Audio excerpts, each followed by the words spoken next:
이번 시간에는 아두이노에서 사용할 수 있는 센스들을 알아보고 이 센스들을 이용해서 외부 환경과 상호작용하는 아두이노 프로젝트를 해보도록 하겠습니다. 그러면 센스란 무엇인가부터 알아보기로 하겠습니다. 센스는 물리량을 계측하여 사람이나 장비가 인식할 수 있는 신호, 특히 전기 신호로 변환할 수 있는 장치를 의미합니다. 외부로부터 들어오는 빛이나 운동에너지, 열과 같은 물리적 수단으로 들어오는 신호를 이제 전기 신호로 바꿀 수도 있고, 또는 이제 냄새나 어떤 기체와 같은 이제 화학적 수단이 들어오는 것도 역시 감지해서 전기 신호를 바꿀 수 있으면 되겠습니다. 이런 모든 것들이 이제 센스가 되겠습니다.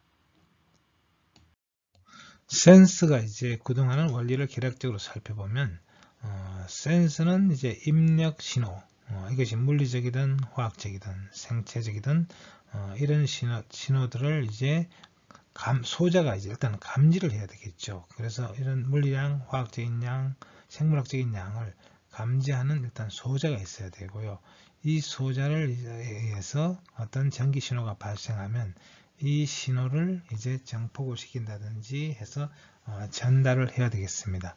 그리고 이것을 이제 출력과 연결해주는 인터페이스가 있어야 되겠죠. 그래서 인터페이스 장치를 통해서 이것을 출력 기관을 이용해서 출력을 하겠습니다. 물론 이것을 어떤 소리로 전달할 수도 있고 아니면 어떤 표시 장치로 이제 전달을 할 수도 있고 경보음을 이제 물론 울릴 수도 있고 이런 방법들로 이제 표시할 수가 있는 것이죠.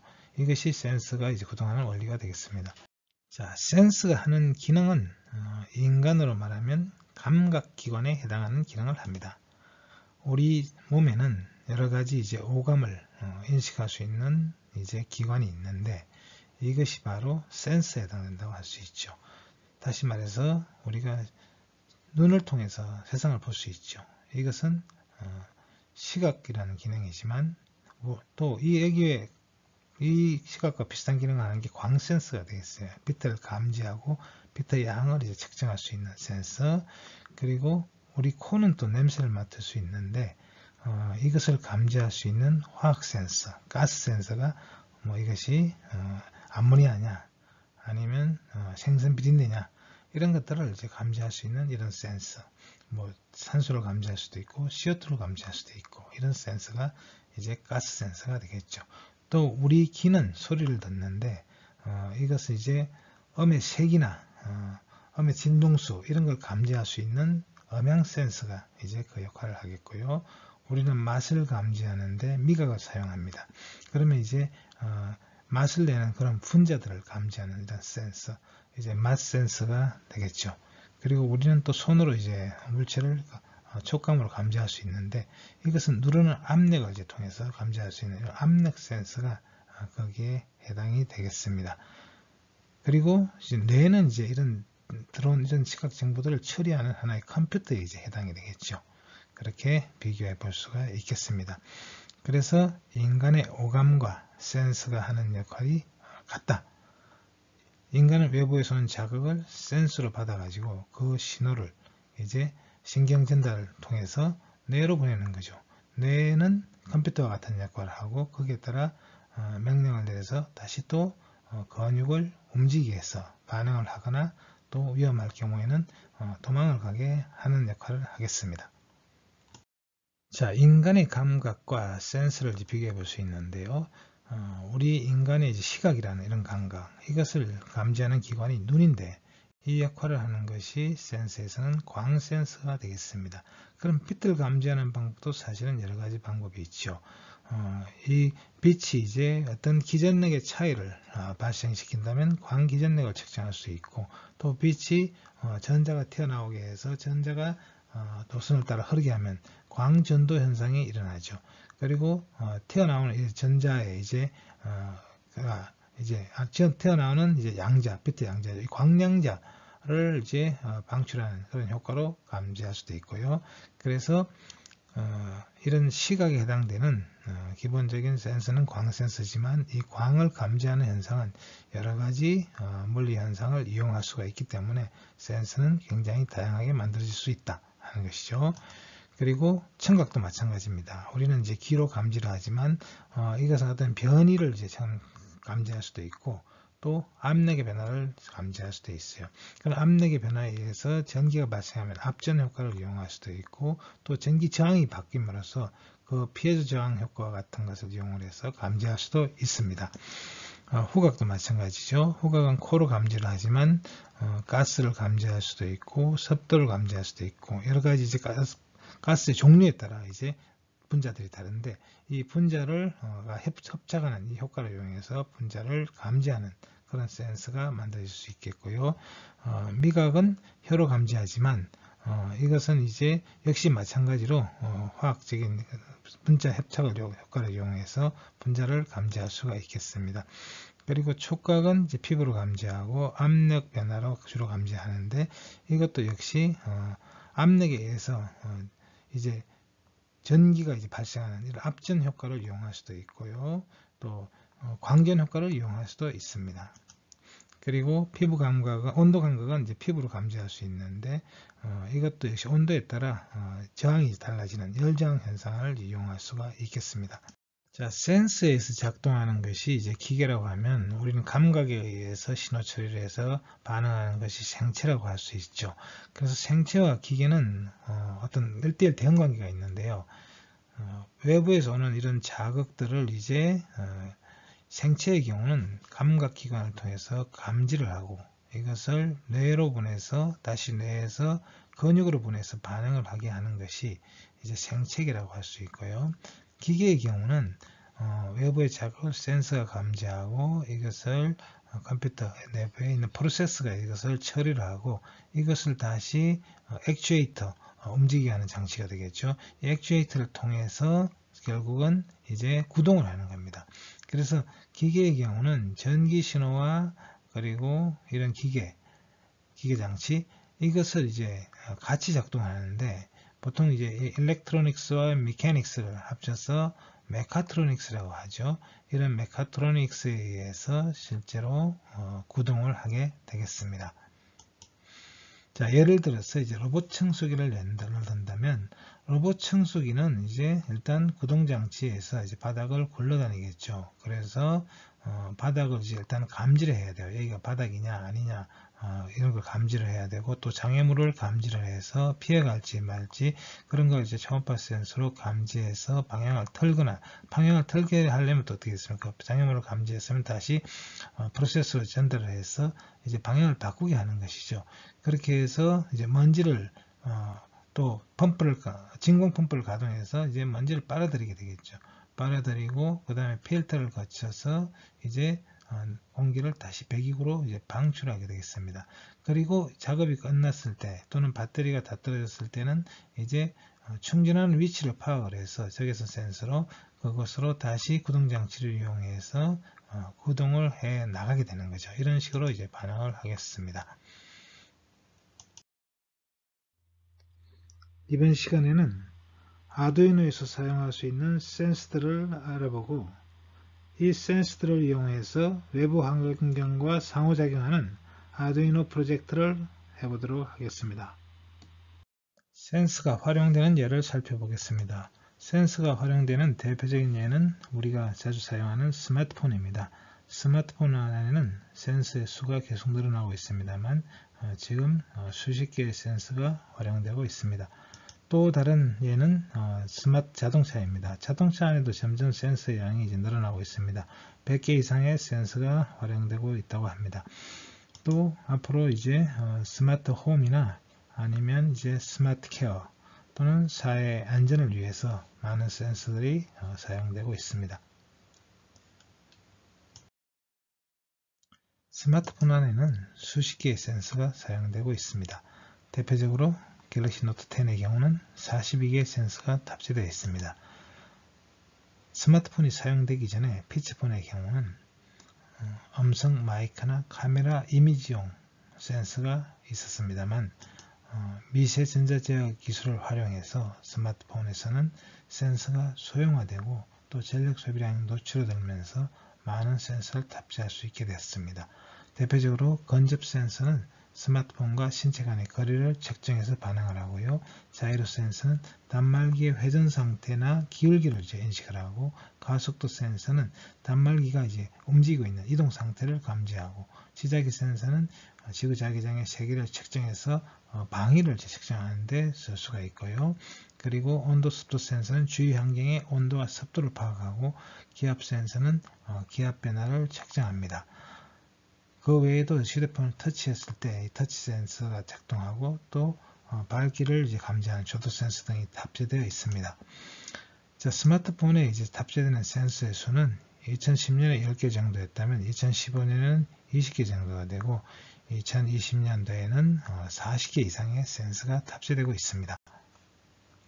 스마트폰에 쓰이는 센서들을 몇 가지만 설명을 하면, 화면은 우리가 터치를 했을 때 반응을 하죠. 그래서 이 터치 센서가 화면을 터치했다는 걸 감지해서 반응을 하고요. 또 스마트폰의 움직임을 파악을 해서 이 가속도나 중력 센서, 자이로 센서가 스마트폰의 움직임, 가속도와 또 각도, 방향 이런 것들을 인식을 해서 우리가 보여주고자 하는 정보를 거기에 맞춰서 바꿔서 표시하고 있습니다. 또 광 센서가 이 빛의 밝기를 감지해서 주위 환경에 따라 화면의 밝기를 자동으로 조정할 수 있는 것이 바로 광 센서 또는 이 조도 센서가 그 역할을 하는 것이고요. 건접 센서는 스마트폰이 얼마나 가까이 있느냐, 물체와의 거리를 감지해서 반사된 빛을 인식하는 건데 반응을 합니다. 이런 센서를 건접 센서라고 하죠. 그리고 지자기 센서는 차량 내비게이션이나 인터넷 지도 같은 걸 이용할 때 이런 위치를 인식하는데 사용이 되고 있습니다. 자동차에도 많은 센서가 장착되고 있습니다. 자동차의 종류에 따라 또 자동차의 가격에 따라 장착되는 센서는 차이가 있겠습니다만, 기본적으로 자동차에 장착될 수 있는 센서들을 소개하면, 일단 충돌 감지 센서를 들 수 있고, 그리고 자동차의 서스펜션을 감지하는 센서, 브레이크 압력을 감지하는 센서, 타이어 압력을 감지하는 센서, 그리고 연료량을 체크하는 연료 센서, 그리고 에어백을 감지하는 센서, 내비게이션 센서, 에어컨 센서, 공기 측정 센서 등 많은 센서들이 사용되고 있습니다. 자동차에도 많은 센서들이 장착되어 있는데요. 일단 이 엔진이나 변속기 안에는 압력 센서나 유량 센서가 있고, 또 온도 변화를 측정하는 온도 센서, 그리고 자이로 센서 이런 것들이 들어 있습니다. 물론 실내 안에도 역시 온도와 습도를 측정하는 센서가 있을 수 있고요. 그리고 친환 환경과 관련된 센서로는 배기가스 센서나 매연 감지 센서, 산소 센서 등이 있고요. 그리고 편의성 측면에서 이용되는 게 주변에 빛 감지를 해서 헤드라이트를 킨다든지 이런 것들을 반응하는 그런 센서가 있습니다. 또 충돌이나 이런 걸 감지하기 위해서 적외선 센서 같은 것들이 접촉을, 또 앞으로 자율주행차가 쏟아져 나올 텐데요. 이런 자율주행차의 경우 외부를 인식하는 많은 장치들이 필요합니다. 그것들을 좀 알아보면은, 이 자율주행차는 일단 전후방의 차량을 인식하는데 레이더를 이용할 수 있습니다. 그리고 주변 환경을 360도로 인식할 때는 이 라이다를 쓰고 있고요. 그리고 차량의 경로와 위치를 판단하는데 GPS 센서를 사용할 수가 있습니다. 그리고 건접 차량이 인식하는데 초음파 센서를 사용하고, 그리고 신호등이나 차량, 보행자 등을 분별하는데 카메라를 사용을 하고, 이런 것들을 전체적으로 데이터를 분석해서 움직임을 제어하는 컴퓨터 시스템이 작동을 하게 됩니다. 스마트홈에도 많은 센서들이 사용될 수 있습니다. 휴대폰으로 창문을 열고 닫고, 또 집안의 등을 켜고 끄고, 에어컨디셔너를 조절하고, 그리고 TV를 켜고 끄고, 온도 조절 장치를 컨트롤하고, 이런 모든 것들을 이제 휴대폰으로 조절하면서 또 이런 단말기에 이제 이 상태를 이제 표시해야 될 수가 있겠죠. 그래서 집안에서 일어나는 이제 여러 가지 스마트 홈에 대한 모델들이 있는데, 이것이 아마 점점 더 확장되면서 더 많은 이제 센서들이 사용될 수 있습니다. 광 센서는 비트의 밝기 변화를 인식하는 센서입니다. 비트의 양에 따라 물리적 특성이 변하는 소자를 이용합니다. 광 센서에는 포토 레지스터, 포토 다이오드, 포토 트랜지스터 등이 있습니다. 포토 레지스터는 비트의 양에 따라 값이 변하는 저항기입니다. 포토 다이오드는 빛 에너지를 전기 에너지로 바꾸는 소재라고 할 수 있는데, LED와 비슷하지만 빛과 전기를 반대 원리로 이용합니다.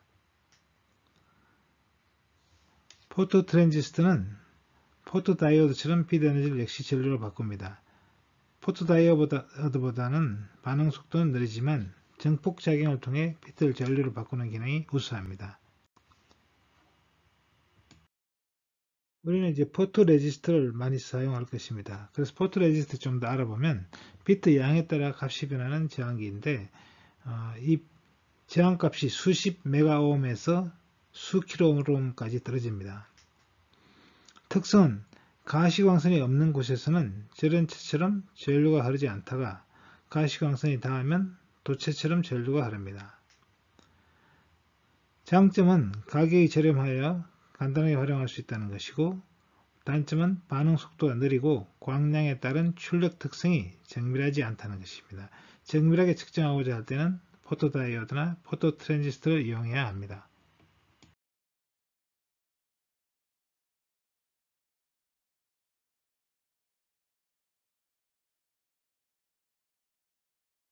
포토레지스트는 높은 저항값을 갖는 반도체로 만듭니다. 빛이 없는 상태일 때는 메가오hm 크기의 저항값을 갖고, 빛이 커질수록 전기저항이 낮아져서 수백 오음까지 떨어지게 됩니다. 작동 원리는 작동 범위 내에 특정 주파수를 갖는 빛이 반도체에 도달하면 전자가 방출되어서 전도대에게 다다르면서 전류가 잘 흐르게 되는 것입니다. 이에 따라 자유전자와 전공이 형성되고 저항값이 낮아지게 됩니다. 저항값의 범위와 민감도는 어떤 반도체를 사용하느냐에 따라 다르겠습니다. 포토레지스트는 용도가 많습니다. 카메라에서 광도를 측정하는 데 사용할 수 있고, 화재 경보기나 야간 등에도 사용할 수 있고, 자동 전멸, 실외등이나 가로등에 사용할 수 있습니다. 포토레지스트의 특성 곡선은 광량과 저항 사이에 이제 관계가 어떤 선형 관계가 아니라 비선형 관계가 있습니다. 이 로그 스케일로 이제 그래프를 그렸을 때 직선을 얻을 수가 있는데, 이 곡선, 이 선을 이용해서 이제 저항이 변할 때 그때 광량을 계산할 수 있습니다. 그러면 광 센서를 활용하는 실습을 해보도록 하겠습니다.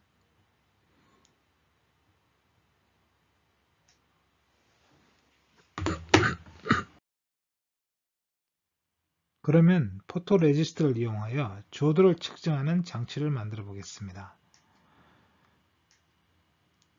아두이노가 있고, 여기에 이제 포토레지스트하고 그리고 저항이 있으면 되겠습니다. 자, 다음과 같이 회로를 구성하겠습니다. 여기서 이제 포토레지스트를 이제 A0로 아날로그 핀에다가 입력을 하고요. 그리고 또 하나의 단자를 그라운드에다가 연결했습니다.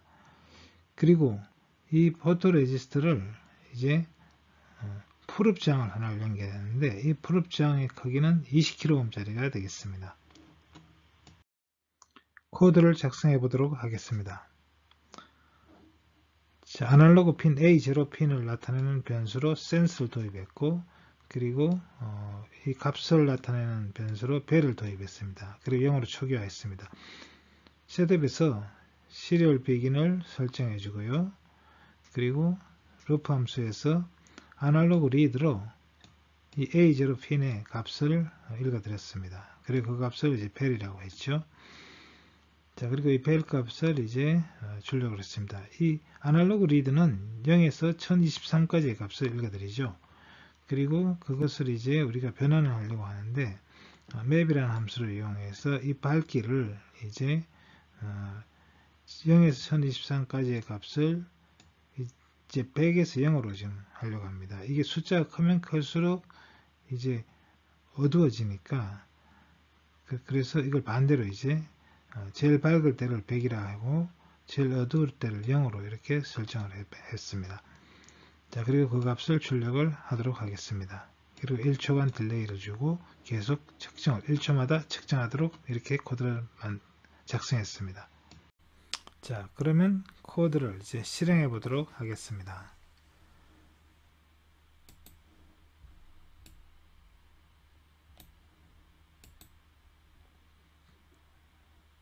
자, 여기 일단 지우고 이제 실행을 하겠습니다. 자, 그러면 현재 이제 969라는 값이 읽어졌어요. A0로부터 읽어드린 값이. 그리고 그때 이제 상대적인 조도를 6이라고 지금 했습니다. 6이란 0이 제일 낮고 100이 제일 큽니다. 그러니까 그 스케일로 봤을 때 6% 정도의 이제 밝기가 되겠습니다.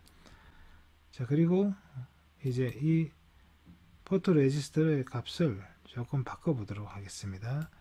조금 바꾸니까 이제 307로 이제 떨어졌고 이 값은 이제 밝기가 한 70 정도까지 올라왔습니다. 그리고 조금 더 바꿔보면 이제 133까지 떨어졌고 밝기는 87까지 올라갔습니다. 자, 이번에는 값이 이제 70까지 떨어졌고 밝기는 94까지 올라갔습니다. 자, 이런 식으로 이제 이 광원으로 보는 주변의 밝기에 따라서 이 포토레지스트의 저항값이 바뀌고 그리고 여기 걸린 전압도 바뀌죠. 그래서 이 값을 이용을 해서 이제 이 빛의 밝기를 표시할 수가 있습니다.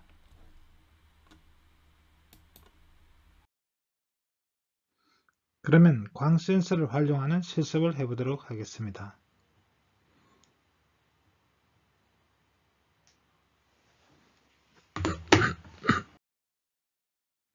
이번에는 포토 레지스터를 이용해서 밝으면 LED가 이제 꺼지고 어두우면 LED가 켜지는 그런 회로를 만들어 보겠습니다. 이 실습을 하기 위해서는 아두이노 보드와 그리고 포토 레지스터 그리고 LED가 필요하겠습니다. 다음과 같이 회로를 구성하겠습니다. 20kΩ짜리 풀업 저항을 이제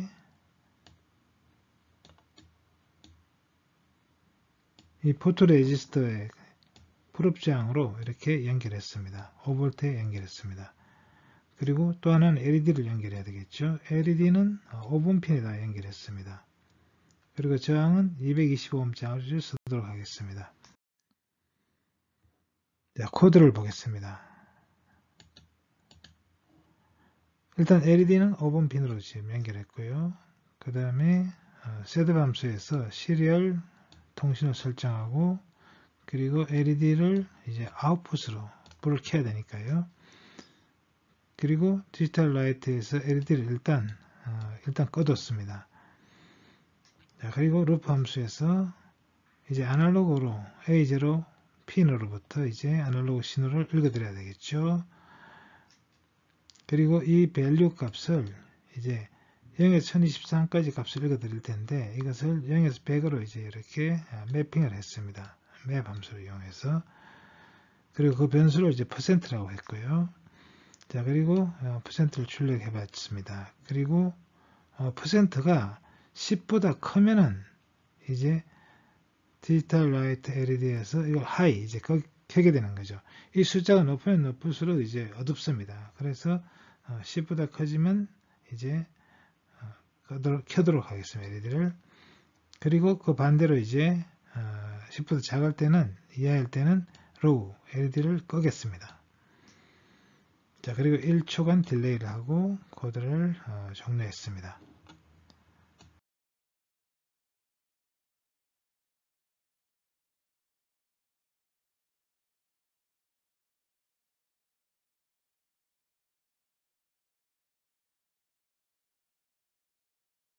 자, 그러면 이제 코드도 작성했고 회로도도 만들었으니까 이제 실습을 해보도록 하겠습니다. 어떻게 작동하는지 한번 보도록 하겠습니다.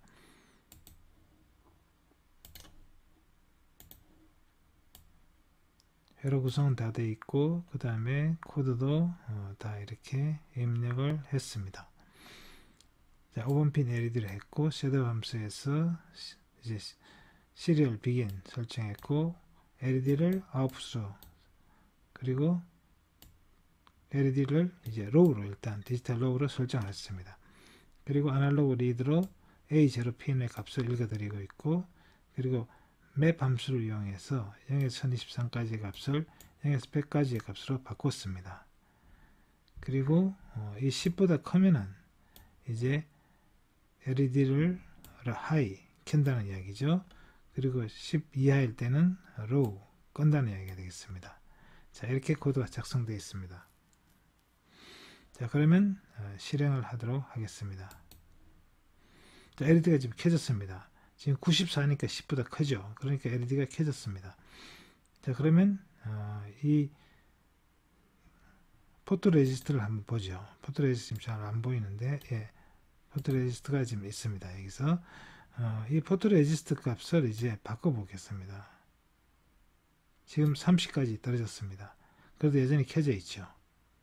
그리고 이것을 더 낮춰서 16이 되고 15가 되고 이제 10 밑으로 떨어지면 꺼졌습니다. 이제 9가 됐죠. 꺼졌습니다. 그리고 다시 이것이 10보다 크지만 켜지는 걸 볼 수 있습니다. 그래서 이게 실제 여러분이 회로를 만들었다면 방 안의 조명이 어두워지면 LED가 켜지고 밝아지면 꺼지는 그런 장치가 되겠습니다. 그러면 광 센서를 활용하는 실습을 해보도록 하겠습니다.